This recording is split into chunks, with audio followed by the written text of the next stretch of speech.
Kodanad estate காவலாளி கொலை வழக்கில் கேரளாவில் கைது செய்யப்பட்ட 4 பேரையும் கோடநாடு பங்களாவுக்கு அழைத்துச் சென்று போலீசார் தீவிர விசாரணை நடத்தினர். மறைந்த முதல்வர் ஜெயலலிதாவுக்கு சொந்தமான கோடநாடு எஸ்டேட்டில் கடந்த சில தினங்களுக்கு முன்பு கொள்ளையடிக்க முயன்ற கொள்ளையர்கள் அங்கு காவலாளியாக இருந்த நேபாள நாட்டைச் சேர்ந்த ஓம் பகதூர் என்பவரை படுகொலை செய்தனர். கிருஷ்ண பகதூர் என்ற மற்றொரு காவலாளி படுகாயத்துடன் உயிர் தப்பினார். கொலையாளிகளை நேரில் பார்த்த ஒரே சாட்சியான கிருஷ்ண பகதூரிடம் போலீசார் நடத்திய விசாரணையில் கொலையாளிகள் 3 கார்களில் வந்தது தெரியவந்துள்ளது. கிருஷ்ண பகதூர் கொடுத்த தகவலின் பேரில் திரிசூரைச் சேர்ந்த சதீஷ், திபு, சந்தோஷ், உதயகுமார் ஆகிய 4 பேரை போலீசார் கைது செய்தனர். இதனிடையே திடீர் திருப்பமாக காவலாளி கொலை சம்பவத்திற்கு மூளையாக செயல்பட்டதாக கருதப்படும் ஜெயலலிதாவின் முன்னாள் கார் டிரைவர் கனகராஜ் நேற்று நடைபெற்ற சாலை விபத்தில் பலியானார்.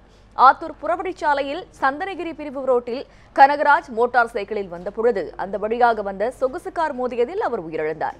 ஜெயலலிதா மறைவுக்கு பின்பு கோடநாட்டில் உள்ள ஜெயலலிதாவின் சொத்துக்களை கொள்ளையடிக்க திட்டம் தீட்டிய கனகராஜுக்கு அவரது நண்பர் சயான் உதவியாக தெரிகிறது. பாலக்கோடு அருகே நேற்று நடைபெற்ற விபத்தில் படுகாயங்களுடன் தப்பிய சயான் கோவையில் உள்ள தனியார் மருத்துவமனையில் அனுமதிக்கப்பட்டுள்ளார். சயான் பயணம் செய்த கார் கோடநாடு எஸ்டேட்டுக்கு கொலையாளிகள் சென்ற கார் என விசாரணையில் தெரியவந்துள்ளது.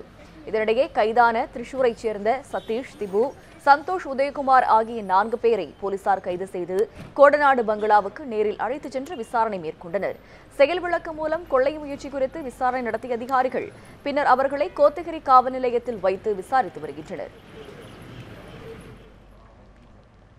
இதனிடையே விபத்தில் சிக்கிய குற்றவாளி சயானி அனுமதிக்கப்பட்டுள்ள தனியார் மருத்துவமனையின் அவசர சிகிச்சை பிரிவு தலைவர் சுந்தரராஜன் சயானியின் உடல்நிலை சீராக உள்ளதாக கூறினார்.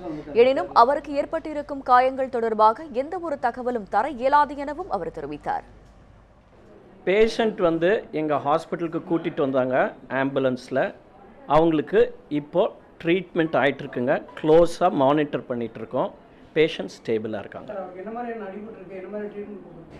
பேஷண்ட் கரண்ட்டாக ட்ரீட்மெண்ட்டில் இருக்காங்க. அவங்கள மானிட்டர் பண்ணியிருக்கோம். மிச்சபடி எங்களால் வேறு ஒன்றும் தகவல் சொல்ல treatment aspect is undergoing treatment currently and being monitored. I will not be able to furnish further detail.